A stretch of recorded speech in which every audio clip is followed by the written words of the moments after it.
Well, hello everybody, and happy Saturday to you. It's 1:45 in the afternoon. I've never got off the coffee today, so I might seem a little wired. And it's supposed to be partly cloudy today, and this morning the sky was the most brilliant color of blue, and I thought there's no way it's going to get partly cloudy. Well, now it's full cloudy, and we may even get a little bit of moisture. We're expecting some rain. It's been 4 or 5 days of beautiful weather. Yesterday, the last time I checked my temperature gauge yesterday, it was 83 degrees, so we had a heck of a nice day. I just checked it now at 73. High expected today, 75.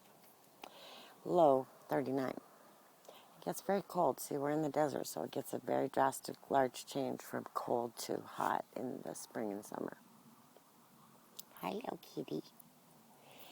Anyway, I was up very late last night till about 3 o'clock in the morning. I'm moving all the baby stuff into this small brown room where I usually do my nails and stuff. And I'm making the pink room into the guest room because that room is massive. It has a king-size bed in it and 13 pieces of furniture I counted last night.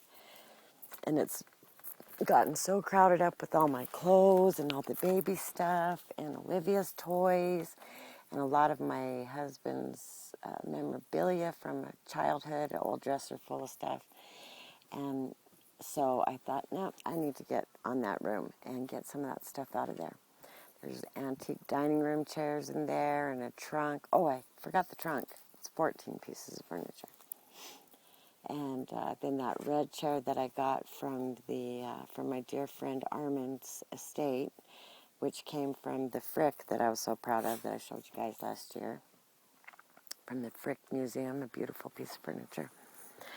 And a vanity and a couple of other antique dressers. And then the dresser with the baby's clothes and a shelf. So anyway, decided I better do that. So I made a little video of this room up here just to show what it looked like beforehand and last night. And then I'll do the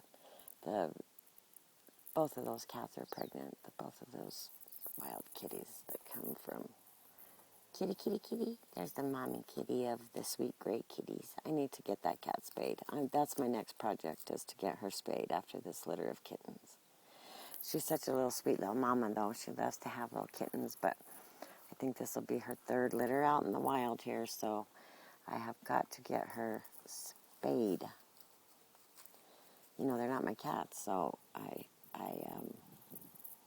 have to take out of my extra money to do that because it takes away from my pet fund for my family.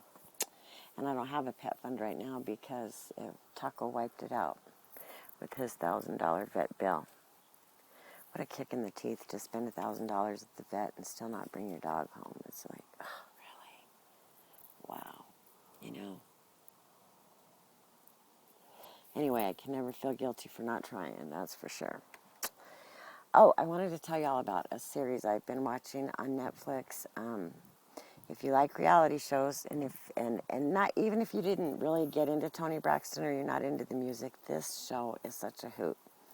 Now, it shows on the WE network, but I don't have cable, so there's three seasons on Netflix, and the fourth season is now airing on the WE channel, I think it is, Women's Entertainment.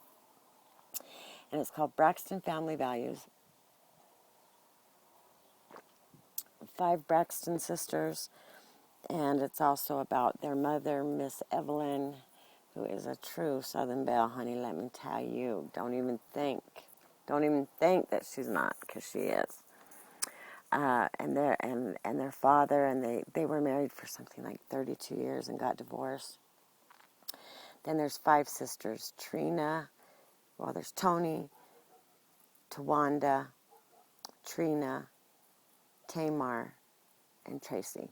Tracy's my favorite. She's the kind of the little, I think she might have been like the middle child or close to the middle. And when the other girls got their record contract in the late 90s, Tracy had just gotten pregnant. And so she went on and, stayed in Maryland with her husband. And they're from Atlanta, Georgia, but she went to Maryland with her husband and son.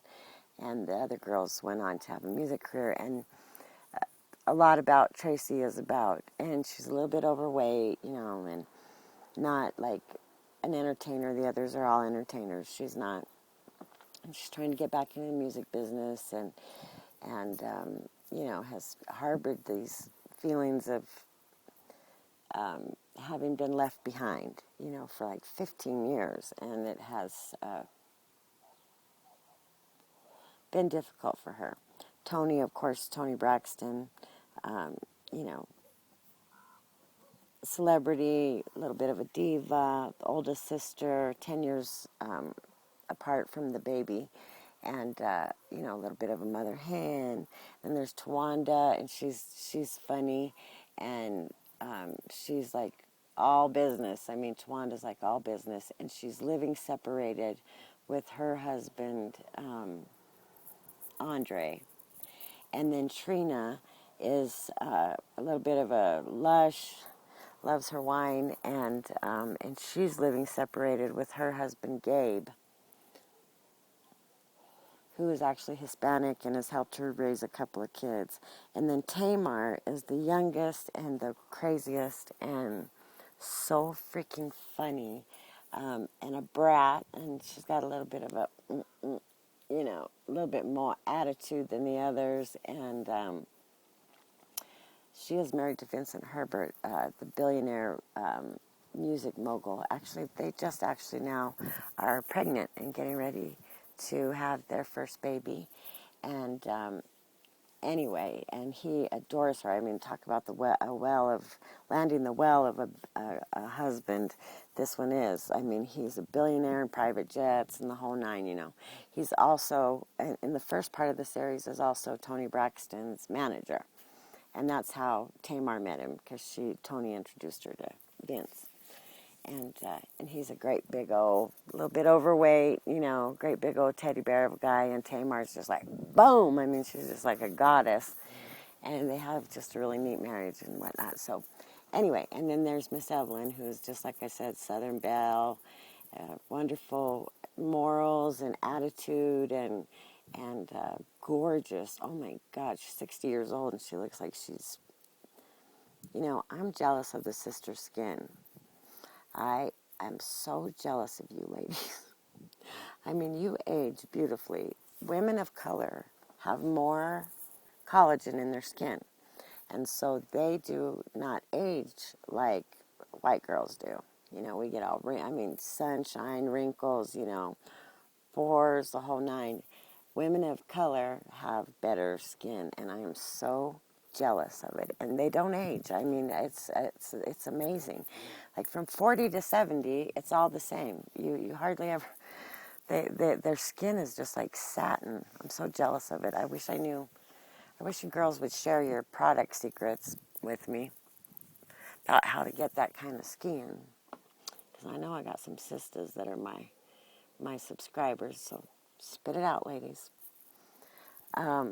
Anyway, I just love that show, and I think you guys would really love it. What I love about it is that there's not something that each one of them has gone through that is not so, even though they're celebrities, they mostly became celebrities except for Toni after this show started, and they are very down-to-earth women, and they are going through a lot of the same issues that we all go through: separations, problems in their relationships, relationship issues with family members,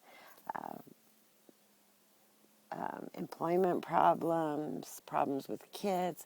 Toni Braxton actually has lupus, which I did not know. And so there's a lot about Toni dealing with trying to, engineer a comeback with her career. And obviously she's older now. She's in her 35. She must be 35, 40 years old now. And, she's getting close to 40. And has just recently developed lupus and also has a heart condition. So problems with them. There's a good portion of the series where Vince, Tamar's husband, who's very young also, but like I said, he's quite overweight, develops lung embolism and nearly dies. And I mean, it's just stuff that we all deal with. And Missy dealing with her 10-year being single at 60 and trying to decide if she wants to have a husband or what. So anyway, I'm at 10 minutes, so I better get off or this won't make it through. But go by and check out BRaxton Family Values. It's a lot of fun. All right, peace. Have a beautiful Saturday. I'll be back later. All right, bye-bye.